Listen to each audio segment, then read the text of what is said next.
नमस्कार, कैसे हैं आप लोग। आज कई दिनों बाद मिल रहे हैं।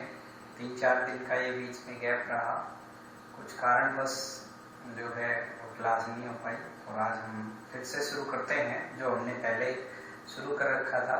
मैं आपको बता रहा था कि एल्कोहलों का जो आरोहण और अवरोहण होता है उसके अंदर हम कुछ समीकरण देख रहे थे कि मेथेनॉल से एथेनॉल में कैसे कन्वर्ट किया था, हमने वो देखा।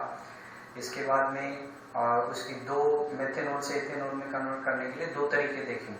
अब आज जो है वो हम देखेंगे कि एथेनॉल से मेथेनॉल में कैसे कन्वर्ट किया जाता है। तो दूसरा जो टॉपिक है वो अपना लिखेंगे कि एथेनॉल जो होता है, एथेनॉल से किस में बदलेंगे, मेथेनॉल में।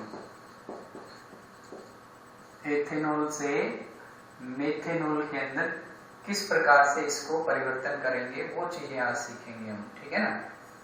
तो देखो, एथेनॉल से मेथेनॉल यानी कार्बन कम कर रहे हैं और जब कम करते हैं तो अवरोहण होता है, यानी हम कहते हैं कि एल्कोहलों में कार्बन का अवरोहण, यानी कम कार्बन करने आपको। क्या बोला है मैंने, एथेनॉल, ये CH3 और ये CH2 और ये OH, ठीक। एथेनॉल से किस में कन्वर्ट करना है, मेथेनॉल के अंदर परिवर्तित करना है हमें। तो क्या करना होगा, ये जो एथेनॉल होता है इसके दो तरीके हैं एथेनॉल से मेथेनॉल बनाने के लिए। सबसे पहला तरीका बता रहा हूं मैं, इस मेथेनॉल को आपको गर्म करना है, ठीक है। कितना, किसकी उपस्थिति में, Al2O3 की उपस्थिति में 623 केल्विन ताप पर इसको गर्म करना है। अब जैसे इसको गर्म करेंगे तो ये एथेनॉल जो है वो एथीन में कन्वर्ट हो जाएगा। किस में बदल जाएगा, एथीन में। तो देखो एथीन का सूत्र क्या होगा, CH2 डबल बॉन्डेड CH2, ठीक है। ये किस में कन्वर्ट हो गया, एथीन के अंदर। अब आपको क्या करना है, ये एथीन की जो क्रिया है ये करवानी आपको ओजोन के साथ में, O3। किसके साथ में करवानी है, ओजोन के साथ में। ये क्या लिया मैंने, एथेनॉल, ये एथेनॉल है, ठीक है। और ये है आपका एथीन। नाम लिखते जाना, बाद में लिख लेना चाहिए, आप यहाँ भी लिख सकते हैं। तो ओजोन की क्रिया करवाई है एथीन के साथ में, ओजोनी अपघटन क्रिया 11वीं क्लास में हमने पढ़ी है। तो इसमें क्या बनेगा, ओजोनॉइड बनता है। क्या बनता है, ओजोनॉइड। देखो ये C और ये H2, इधर भी लिख दिया ये, और ये CH2। 3 ऑक्सीजन है। तो मैंने आपको 11वीं में बताया, पहले झोपड़ी बनाओ और उसके बाद में उस झोपड़ी को क्या करना है, तोड़ना है। ये है ओजोनॉइड, क्या नाम है इसका, ओजोनॉइड, ठीक है। जैसे ही ओजोनॉइड बनता है, अब इसका अब जल अपघटन करवाना है ZnO2 की उपस्थिति में। तो देखो नीचे दिखाई दे रहा है ना, मैं नीचे लिख देता हूँ, इसका तो मैं नाम मिटा देता हूँ, फिर से लिख लेना आप लोग। ये ओजोनॉइड बना है, अब इसका आपको करना है ZnO की उपस्थिति में अपघटन, ठीक है। जैसे ही आप अपघटन करेंगे तो इसका वाई शेप में अपघटन होगा। ये 11वीं क्लास के अंदर पढ़ रखी है आपने क्रिया, ठीक है। इस तरीके से टूटना है, दोनों को अलग अलग कर दो।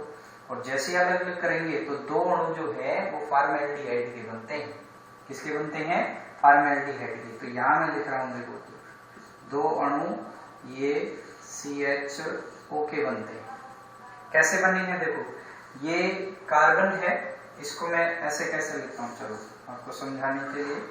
ये कार्बन, पहले इस तरफ का देखना एक बार, ये कार्बन है, इससे ये 2 हाइड्रोजन लगी है, ठीक है, ऐसे कैसा। अब इधर ऑक्सीजन और इधर, ये देखो आधा बंद दिया आधा बंद है, तो डबल बॉन्ड हो जाएगा ये, ठीक है। अब इसको लिख कैसे सकते हैं, इसको ऐसे लिखा जा सकता है, सेम वही इधर बनेगा। तो मैं यहाँ 2 अणु लिख देता हूँ HCHO के, 2 अणु किसके लिख दिए, HCHO के। इसको बोल देंगे मेथेनॉल। क्या बोलेंगे इसको, मेथेनॉल, ठीक है। कार्बन कम हो गया, हमें 2 कार्बन से एक कम कार्बन करना है। तो यहाँ पे जैसे ही कम होता है, अब देखो मेथेनॉल बना है, इसका आपको क्या करवाना है, अपचयन। क्या करवाना है, अपचयन। हालांकि ये सिंपल क्रिया है, इसमें कोई दिक्कत नहीं आएगी। अब जैसे इसका अपचयन करवाओगे आप तो ये बदल जाएगा मेथेनॉल के अंदर। मेथेनॉल जो है वो किस में बदल जाएगा, मेथेनॉल में। 2 हाइड्रोजन इसमें लगेंगी और ये कन्वर्ट हो जाएगा CH3OH के अंदर, 2 अणु मेथेनॉल के। तो क्या बन गया आपका मेथेनॉल। क्या बना है मेथेनॉल। समझ में आया। एक बार फिर से देखेंगे इसको। देखो ये एथेनॉल था, क्या लिया मैंने एथेनॉल। एथेनॉल की एयर टू एल्यूमिनियम की उपस्थिति में इसका अपचयन करवाया, अपघटन करवाया। तो जैसे ही ये जो है ये किस में टूटेगा, एथीन के अंदर कन्वर्ट हो जाएगा। एथीन की फिर ओजोन के साथ में क्रिया है, तो ओजोनोइड बना है ये। क्या बना है ये ओजोनोइड उत्पाद बनता है योगात्मक। ठीक है। और इस ओजोनोइड का फिर अपघटन कराया ZNO की उपस्थिति में, तो ये मेथेनॉल के दो अणु बनाएगा। ठीक। मेथेनॉल का फिर मैंने क्या किया है अपचयन, और अपचयन होने के बाद ये किसमें कन्वर्ट हो गया मेथेनॉल में। किसमें बदल गया मेथेनॉल में। बात आई समझ में। यहाँ पे ये आप लोगों को जो किताब में भी दे रखी है क्रियाएं, ठीक है, लेकिन समझाने के लिए इसमें देखो ये क्रिया 11वीं के अंदर आई है, ये भी आगे आएगी अभी इसके अंदर एथीन का। ठीक है। तो ये इस तरीके से ये इसके अंदर क्रिया है। समझ में आ गई। चलो दूसरा तरीका बताता हूं मैं अब आपको। ये तो एक तरीका ऐसा है जिसके अंदर हम क्या बना सकते हैं, एथेनॉल से मेथेनॉल में कन्वर्ट कर लिया मैंने। जैसे उसमें दो तरीके थे सेम, ऐसे इसके अंदर दो तरीके होंगे। अब देखो दूसरा तरीका क्या है, आपको लेना है वापस से CH3 और ये CH2OH एथेनॉल। क्या लिया एथेनॉल। अब इसका क्या करवाना है आपको, ये मैंने नाम लिख दिया एथेनॉल। ठीक। इस एथेनॉल का आपको करवाना है ऑक्सीकरण। क्या करवाना है ऑक्सीकरण। अब जैसे ही ऑक्सीकरण करवाएंगे तो ये एथेनॉल जो है वो एथेनॉल में परिवर्तित हो जाएगा। देखो अभी मैंने अपचयन करवाया था तो एथेनॉल से एथेनॉल बना, मेथेनॉल से मेथेनॉल बना था। अब उल्टा कर रहे हैं, यदि एल्कोहल है और उसका ऑक्सीकरण करवाओगे तो एल्डिहाइड बन जाएगा। ठीक है। तो ये बदल जाएगा इसमें CH3CHO में। किसमें कन्वर्ट हो गया CH3CHO में। कैसे भाई, देखो यहाँ पे ये CH2 है, ये H है, ऑक्सीजन है, एक ऑक्सीजन इसमें से ली जाती है, जल के रूप में बाहर हो जाएगा। हाइड्रोजन जो है वो हाइड्रोजन जो है ऑक्सीजन के साथ में जुड़ करके किसमें बाहर हो जाता है, और जल के रूप में बाहर हो जाता है। तो ये किसमें बदल गया एथेनॉल के अंदर परिवर्तित हो जाता है। ये थोड़ी सी बड़ी क्रिया है। ठीक है। अब इस एथेनॉल का आगे आपको करवाना है, मैं इधर लिख रहा हूं नीचे। ठीक है। अब फिर से एक बार ऑक्सीकरण वापस से कराओ, फिर से ऑक्सीकरण करवाया मैंने। जैसे ऑक्सीकरण करवाएंगे अब ये बदल जाएगा एसिटिक अम्ल में, CH3COH में। किसमें कन्वर्ट हुआ CH3COH। एक ऑक्सीजन जोड़ दी है इसके अंदर। ठीक है। तो ऑक्सीकरण हो गया। अब जैसे ऑक्सीकरण हुआ तो इसका नाम हो गया एसिटिक अम्ल। ये लिख दिया मैंने एसिटिक अम्ल। ठीक है। अब जैसे ही एसिटिक अम्ल में बदला, अब आपको इसकी क्रिया करवानी है सोडियम हाइड्रोक्साइड के साथ। किसके साथ में सोडियम हाइड्रोक्साइड। तो सूत्र क्या होता है सोडियम हाइड्रोक्साइड का, sorry ammonium hydroxide NH4OH। Ammonium hydroxide के साथ में क्रिया करवानी है। जैसे अमोनियम हाइड्रोक्साइड के साथ में क्रिया कराओगे तो ये देखो ये भी क्षार है और ये अम्ल है, तो ये इसमें से जल निकल जाएगा। क्या निकलेगा, ये H और ये OH, और जैसे जल निकलेगा तो NH4 जुड़ जाएगा इसके, तो ये जुड़ेगा CH3COONH4। ये तो लिया था अमोनियम हाइड्रोक्साइड, और ये क्षार है, ये अम्ल है, तो लवण बनेगा। क्या बनेगा ये लवण। और लवण में कौन सा है, देखो एसिटिक अम्ल था उसमें अमोनियम और जुड़ गया, तो अमोनियम एसिटेट। क्या नाम हो जाएगा इसका, अमोनियम एसीटेट बन जाएगा। ये किससे बदलेगा, अमोनियम एसिटेट में। अब जैसे अमोनियम एसिटेट में बदलता है, अब आप इसको गर्म करना है। इसको क्या करेंगे, गर्म करेंगे इसको। तो ये मैंने हीट कर दिया इसको। ठीक है। जैसे इसमें से गर्म होगा तो जल का अणु निष्कासित होगा इसमें से, माइनस क्या हो जाएगा H2। अब जैसे H2O निकलता है तो ये एमाइड में कन्वर्ट हो जाएगा। देखो H2O कैसे निकलेगा, ये 4 हाइड्रोजन है, इसमें से 2 हाइड्रोजन और 1 ऑक्सीजन यहाँ से लेनी है, तो ये जल के रूप में बाहर हो जाएगा और बनेगा क्या, देखो CH3 और ये C डबल बॉन्ड O और ये NH2। ठीक है, दिख रहा है ना। तो इसको बोलते हैं एमाइड। और कौन सा एमाइड है, 2 कार्बन, एथेनेमाइड। तो यहां लिखूंगा मैं, दिखाई दे रहा है ना, एथेनेमाइड। क्या बन गया ये, एथेनेमाइड। थोड़ी सी ये लंबी क्रिया है, उसमें तो 3 पद थे, सीधा बदल गया था इसके अंदर, ये बीच में छोड़ देता है कंप्यूटर दिखाना। तो इसको देखो, ये जैसे ही किसमें बदला है ये बताओ, क्या नाम है? शाबाश, एमाइड। कौन सा है? एथेनेमाइड। ठीक है, अब इस एथेनेमाइड का आपको आगे क्या करवाना है? अब देखो इसमें से हमें कार्बन कम चाहिए, अभी तो 2 ही कार्बन चल रहे हैं बराबर, तो एक कार्बन हटाने के लिए इस एमाइड को जब इसमें से कार्बन हटाएंगे तो इसको बोलते हैं वी कार्बोक्सिलीकरण। क्या बोलेंगे इसको? वी कार्बोक्सिलीकरण। क्या करना है इसका? वी कार्बोक्सिलीकरण। और वी कार्बोक्सिलीकरण मतलब CO समूह इसमें से हटेगा, और जब इसमें से CO समूह हटता है तो इसका दूसरा नाम और है वो हाफमान ब्रोमाइड। क्या बोलते हैं इसको? हाफमान ब्रोमाइड अभिक्रिया भी कहते हैं। हाफमान ब्रोमाइड अभिक्रिया ब्रोमीन के साथ में होती है। देखो क्रिया क्या होती है, तो इसको मैं वो लिखूंगा पहले जो हमें चाहिए, KOH की उपस्थिति में और Br2 के साथ में गर्म करना है इसको। ठीक है, तो इसको बोलते हैं हाफमान ब्रोमाइड। ऊपर लिख देता हूं ये हाफमान ब्रोमाइड। तो याद करने का तरीका क्या है? हाफमान मतलब हाफ, 2 थे पहले, आधा कर दिया उसका, एक कार्बन चला गया, तो ये हाफमान ब्रोमाइड अभिक्रिया होगी। इसमें से क्या होगा? ये CO समूह बाहर निकल जाएगा, ये जो CO दिख रहा है ना आपको, ये हट जाएगा और CH3NH2 बनेगा। तो यहाँ लिख रहा हूं, देखो क्या बनेगा, ये CH3 और NH2, ये बन गई एमीन। ये क्या था? एमाइड। क्या बनी है ये? एमीन। नाम बताओ देखा इसका, क्या नाम है? शाबाश, क्या नाम है? मेथेनेमीन। मेथेनेमीन। क्या बनी है ये? मेथेनेमीन। अब देखो आगे और चलना है, अभी हमारा काम नहीं हुआ है।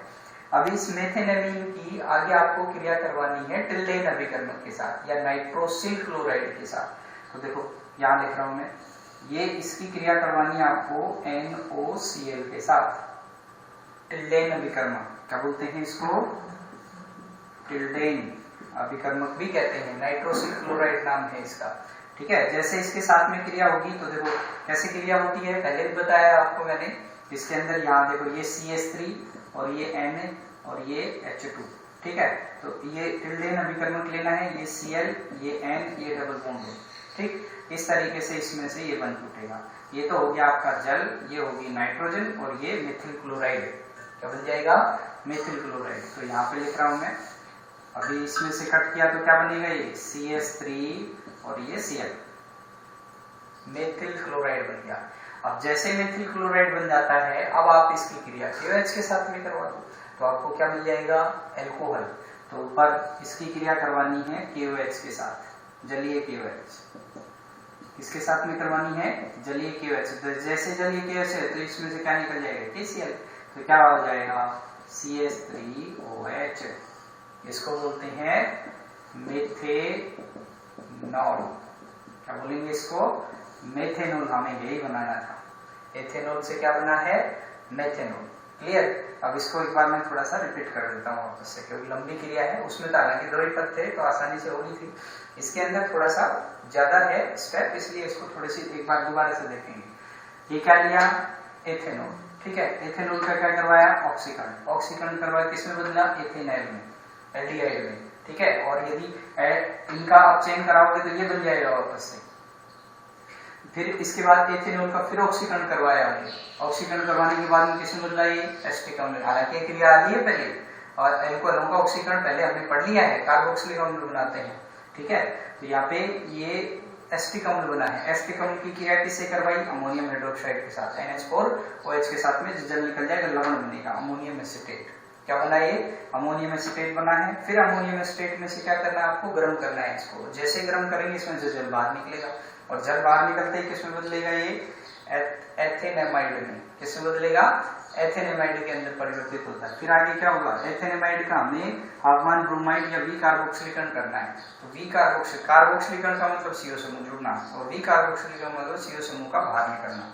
तो इसमें से ये CO जो समूह है वो बाहर निकलेगा, और जैसे बाहर निकलेगा तो ये बन जाएगी एमीन। क्या बन जाएगी? एमीन। और एमीन की क्रिया फिर किससे करवानी है? टिल्डेन अभिकर्मक के साथ। तो ये मेथिल क्लोराइड बनेगा। क्या बनेगा? Methyl chloride. और मेथिल क्लोराइड सा की क्रिया आपको KOH के साथ, जलीय KOH के साथ में करवानी है, तो ये किसमें बदल जाएगा? आपका मेथेनॉल में। मेथेनॉल में, इसमें कन्वर्ट हो जाएगा मेथेनॉल में। इस प्रकार हमने देखा ये दूसरा तरीका है जिसके द्वारा हम एक कार्बन कम कर सकते हैं अल्कोहलों में से, यानी एथेनॉल से मेथेनॉल के अंदर परिवर्तन कर सकते हैं। ठीक है, ये क्रियाएं हालांकि एक दिन में याद होने वाली नहीं है, आप लोग इसको बार बार देखेंगे तब जाकर के इसमें से क्रियाएं होंगी। जितनी जाकर के मैंने बताया ये सभी क्रियाओं का मिक्सचर है, एक क्रिया से नहीं होता है कि वे इससे सीधा मैं बना दूं, इसमें नहीं, आपको इसमें बहुत सारी क्रियाएं याद रखनी पड़ती है तब जाकर के पूरा कंप्लीट होता है काम। ठीक है, ये आपका एक पार्ट खत्म हुआ है इस पार्ट का, जिसको हमने 3 भागों में बांटा था शुरू में, अल्कोहल, फिनोल और ईथर। तो ये कौन सा खत्म होता है आपका, अल्कोहल वाला चैप्टर खत्म होता है। अब की बार इस पार्ट में से अल्कोहल में से 2 नंबर 1 नंबर का क्वेश्चन आया था। ठीक है, और अथवा में प्रश्न था तो ऊपर भी और नीचे भी 1-1 नंबर के क्वेश्चन थे, और उसमें पूछा गया था द्वितीयक अल्कोहल और तृतीयक अल्कोहल, द्वितीयक ब्यूटिल अल्कोहल की संरचना और तृतीयक ब्यूटिल अल्कोहल की संरचना पूछी गई। ठीक है, बाकी और इसमें से कुछ नहीं आया है, पूरा क्वेश्चन ऐसे कैसा है, तो आप अंदाजा लगा लो बड़ा क्वेश्चन है, लेकिन फिर भी कई बार इसको 1 नंबर दे देते हैं। मैंने बोला कभी 2 नंबर भी आता है, ऐसी बात नहीं है कि एक बार, कई बार इसको 2 नंबर कर देते हैं, फिनोल को 1 नंबर, ईथर को 1 नंबर दे देते हैं, 4 नंबर का लेसन है नहीं। तो इस प्रकार से ये इसके अंदर बनता है। क्लियर। अब आगे जो है दूसरा जो क्वेश्चन शुरू करते हैं उसका नाम है फिनोल। देखो मैं इसको मिटा रहा हूं।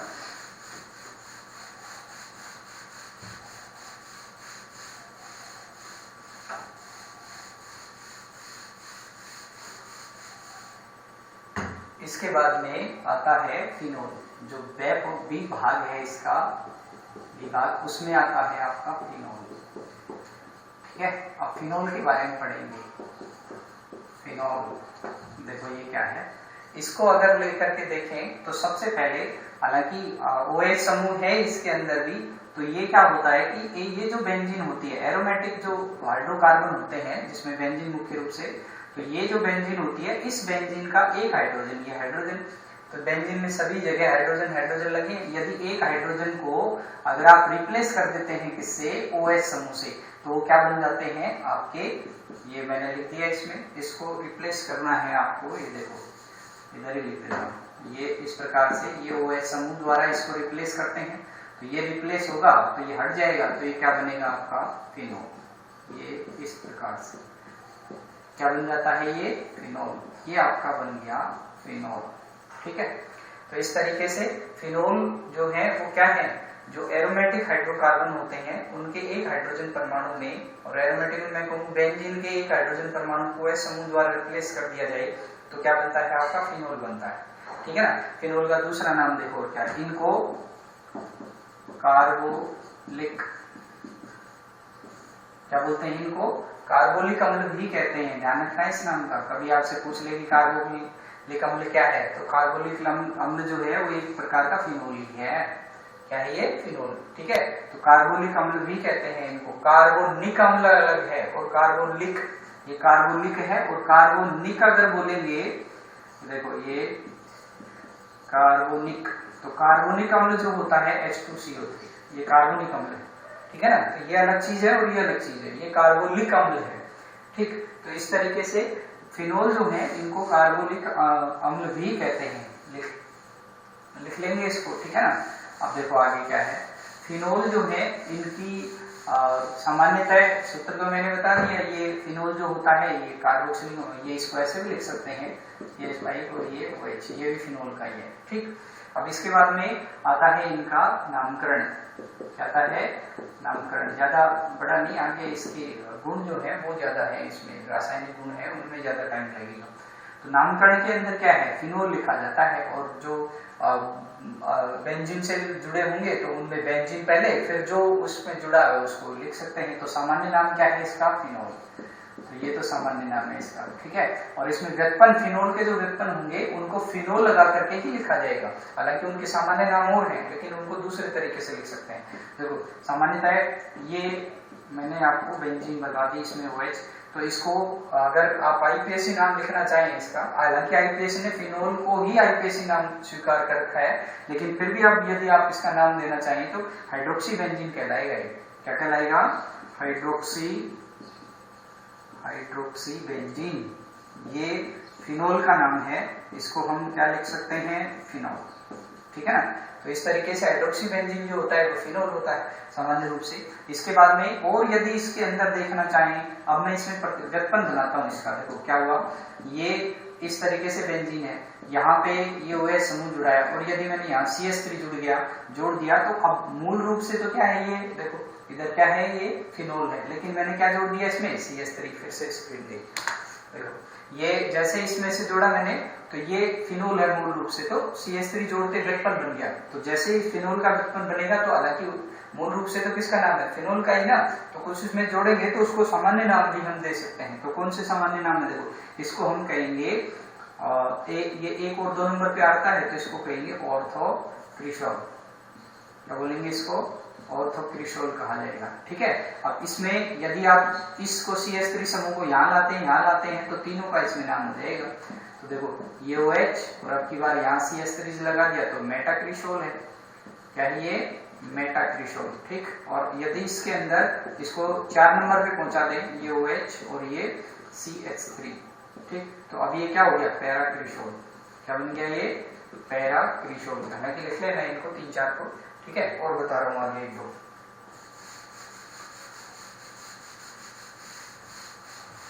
देखो दूसरा अन्य है आपका,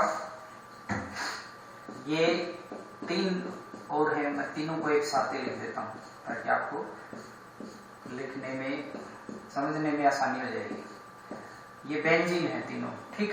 अब इसके अंदर क्या करना है आपको, इसमें देखो ये OH और एक OH है वो लगा देना, वही मेटा पैरा पे एक OH यहाँ लगा देना, और एक OH ये और एक OH ये, 3 नाम और देख लो। फिर बाकी और उनमें कोई नाम नहीं, अन्य जो सामान्य नाम है उसी की कैटेगरी में आएंगे।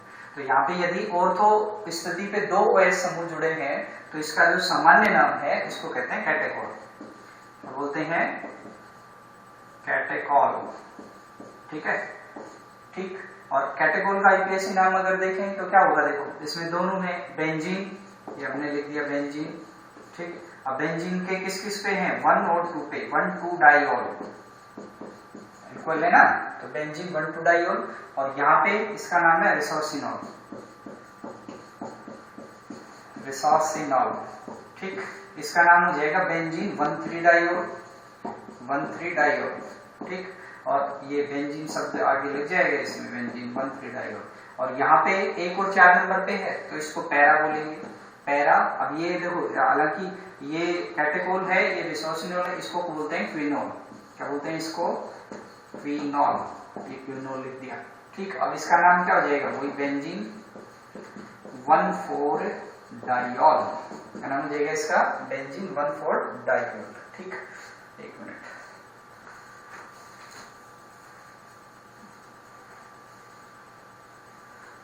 देखो जैसे इसको ये आ गया इसमें, इसके बाद में क्या करना है, ये इसके नाम है, ये सामान्य नाम है, ये IUPAC नाम है, ये इसको याद रखने हैं। इसके बाद में आगे जो आता है आपका वो है जो फिनोल होता है उसकी संरचना कैसी है क्रियात्मक समूह की, तो वो देखो क्या होगी, उसको बनाते हैं।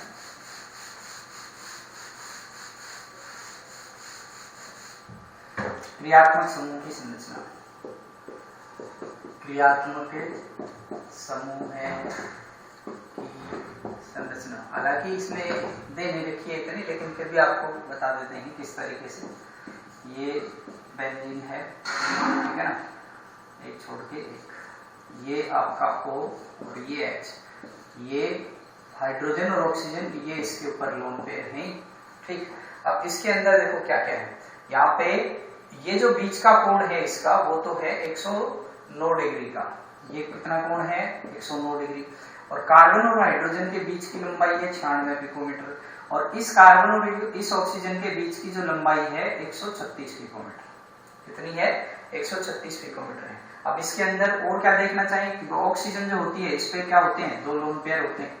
क्या होते हैं, 2 लोन पेयर। और बेंजीन का जो OS, बेंजीन का जो प्रत्येक कार्बन परमाणु होता है वो कौन सी संकरण अवस्था उसकी, sp2 संकरित अवस्था से OS समूह जुड़ा हुआ होता है। तो ये इसकी क्या है, क्रियात्मक समूह की संरचना, ठीक है। इसमें ज्यादा लिखने की जरूरत नहीं है, बस इतना ही। ऑक्सीजन पे लोन पेयर होते हैं, बंद कोण ये होता है, ये यहाँ से यहाँ तक की लंबाई 96 पिकोमीटर होती है, और ये 136 पिकोमीटर। हालांकि इसमें प्रश्न होता है कि ये जो ऑक्सीजन और इसके बीच का जो बंध है वो थोड़ा सा ताकतवर होता है, उसके कारण ये sp2 संकरण है, sp2 संकरण होने के साथ साथ इसमें अनुनाद भी होता है। अनुनाद होगा तो आंशिक रूप से द्विबंध के लक्षण आएंगे, जिसके कारण से इसमें बंध में थोड़ी सी प्रबलता मिलेगी। ठीक है, ये इसके अंदर देखने को मिलेगा। अब इसके बाद में क्या है, इसकी बनाने की विधियां, तो विधियां बता देता हूँ। देखो बनाने की विधियां कौन कौन सी विधियां हैं तो वो देखेंगे इसके अंदर। ठीक है, तो पहली जो विधि है वो है आपकी क्लोरोबेंजीन द्वारा। क्या है, क्लोरोबेंजीन द्वारा। क्लोरोबेंजीन से देखो कैसे बना सकते हैं। क्लोरोबेंजीन का सूत्र क्या है, ये क्लोरोबेंजीन का सूत्र है। और फिनोल लेना, हर बार बेंजीन वाले ही यौगिक लेने पड़ेंगे एरोमेटिक। ठीक है, इसकी जो है क्रिया करवानी आपको NaOH के साथ, ये NaOH के साथ में क्रिया करा दी। अब इस क्रिया के अंदर कुछ विशेष परिस्थितियां और होती हैं। क्या परिस्थितियां हैं कि लगभग 320 तो एटमॉस्फेयर दाब होता है, 320 atm तो दाब होता है इसका, और जो तापमान होता है वो है 623 केल्विन। कितना होता है, 623 केल्विन ताप होता है। ठीक है, जैसे आप इसको गर्म करेंगे तो इसके अंदर H और Cl बाहर निकलेगा, ये ONA जो है वो इससे जुड़ जाएगा, तो ये बनेगा सोडियम फिनॉक्साइड, ONA। ठीक, क्या बाहर हुआ इसमें से HCl, तो यहाँ हम लिख सकते हैं HCl इसमें से बाहर हुआ है।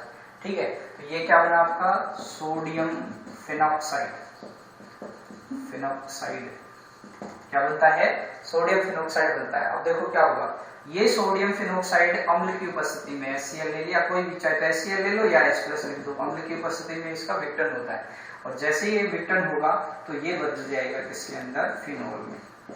इसमें बदल गया फिनोल में। देखो क्या हुआ, यहाँ से HCl है तो ये H जो है ये इसके जुड़ जाएगा, NaCl बाहर निकल जाएगा, प्लस क्या निकला इसमें से NaCl। अब जितने भी आप फिनोल की विधियां पढ़ोगे ना उसमें पहले सोडियम फिनॉक्साइड ही बनेगा, और सोडियम फिनॉक्साइड के बाद में जो है ये किसमें कन्वर्ट होगा, ये फिनोल के अंदर परिवर्तित होगा। क्या बन गया आपका, ये फिनोल। ठीक है, इस तरीके से ये क्रिया होती है।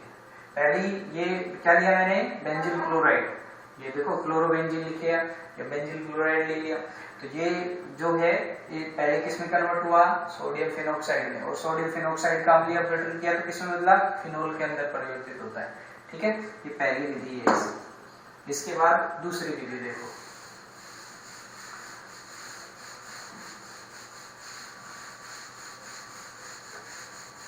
सेकेंड विधि है इसकी, वो है बेंजीन डाइएजोनियम क्लोराइड द्वारा। इंपोर्टेंट विधि हालांकि आपकी बार आई है, तो ये नाम लिखूंगा मैं, बेंजीन डाइएजोनियम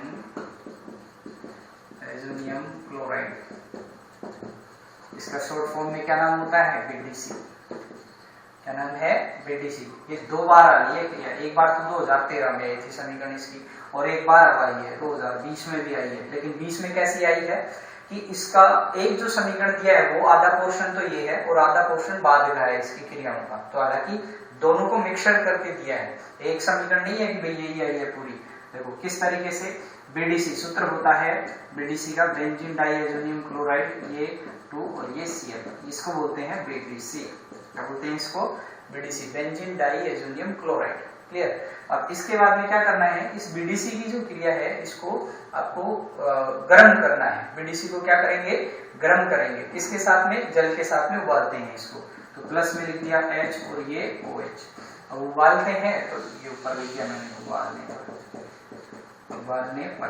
अब जैसे ही आप इसको उबालेंगे तो इसमें से क्या होगा, देखो एक तो नाइट्रोजन, एक क्लोरीन और ये जल है, तो ये तो बन जाएगा आपका HCl।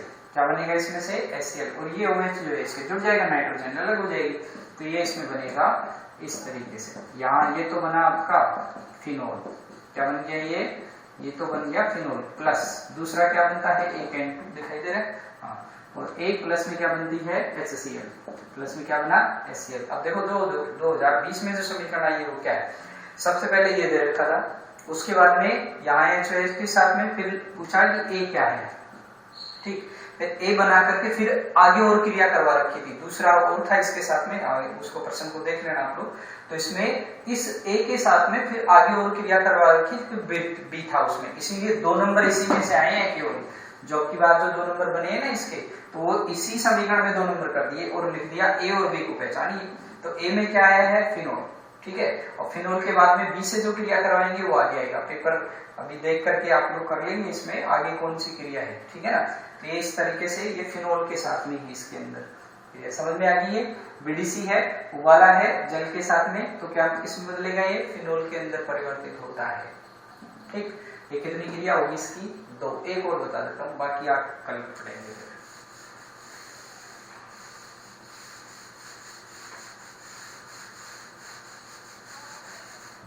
एक तीसरी विधि और है इसकी, वो है आपकी बेंजीन जो है, उस बेंजीन के ये हट जाती है स्क्रीन पर, दिखता नहीं है मेरे को, है ना, तो एंटर मारना पड़ता है इस पे सिस्टम में। तो ये तीसरी जो विधि है इसकी वो है बेंजीन सल्फोनिक अम्ल द्वारा। किससे है, ये लिख दिया, बेंजीन सल्फोनिक अम्ल द्वारा। बेंजीन सल्फोनिक अम्ल द्वारा ये भी आई हुई है 2013 में, ठीक है, पहले समीकरण आई हुई है। तो इसके अंदर क्या है, बेंजीन सल्फोनिक अम्ल। इसके अंदर क्या करते हैं, ये जो आपकी बेंजीन होती है, ये बेंजीन है आपकी, ठीक है, इसकी क्रिया करवाते हैं ओलियम के साथ, H2S2O7, इसको बोलते हैं ओलियम। क्या बोलते हैं इसको, ओलियम। ये भी पेपर में आया हुआ है एक बार, ओलियम का संरचना सूत्र 7वें पाठ के अंदर, ठीक है। तो ये इसमें H2S2O7 ओलियम है, जैसे इसके साथ में क्रिया होगी बेंजीन सल्फोनिक अम्ल बनेगा। क्या बनेगा, बेंजीन सल्फोनिक अम्ल। ये बेंजीन सल्फोनिक अम्ल बना दिया मैंने, ठीक है। अब इस बेंजीन सल्फोनिक अम्ल की जो है आगे आपको क्या करना है, इसकी क्रिया करवानी है NaOH के साथ में, क्षार के साथ में। किसके साथ में, क्षार के साथ में। तो यहाँ दिखाई दे रहा है ना, तो यहाँ लिख देता हूं मैं NaOH, ये अम्ल है, मैं नाम लिख देता हूं उसका बेंजीन सल्फोनिक अम्ल, ठीक। और ये क्या लिया मैंने, क्षार, तो लवण बनेगा। तो क्या लवण बनेगा, सोडियम फिनॉक्साइड लवण बनेगा। इसमें से देखो ये इसमें से बाहर आ जाएगा, ये H जो है ये इसको दे करके H2SO4 के रूप में, और ये OH में जुड़ जाएगा। इसका दिखा है, नहीं दिखाई देगा, कहाँ लिखें इसको, चलो यहाँ लिख देता हूँ, दिखाई देगा, दिख रहा है ना। तो ये ONA, सोडियम फिनॉक्साइड, क्या नाम है इसका, सोडियम फिनॉक्साइड, ठीक है। अब आगे मैंने बताया जैसे सोडियम फिनॉक्साइड बने, अब इसका क्या करवा दो आप, अपघटन, आंगी अपघटन करवा दिया, HCl लेकर, ठीक। अब HCl लेते हैं, क्या बन जाएगा इसमें, फिनॉल। क्या बनेगा, फिनॉल। ये आपका बन गया फिनॉल, ठीक है। इस तरीके से ये 3 विधियां पढ़ी हमने जो फिनोल बनाने के लिए काम में ली जा सकते हैं। ये सामान्य विधियां हैं, प्रयोगशाला विधि कह सकते हैं इसको। औद्योगिक जो उद्योगों में होता है फिनोल, उसका कैसे निर्माण होता है वो आगे देखेंगे हम, ठीक है, समझ में आ गया। तो अभी अब कंटिन्यू करेंगे, बीच में थोड़ा सा काम हो गया था, इस वजह से नहीं कर पाए ना, घर पे अब काम भी करना पड़ता है, ऐसी बात नहीं है, लेकिन समय नहीं मिला इस वजह से नहीं बना पाए है। तो अब आप लोगों को आगे जारी रहेगा ये, ठीक।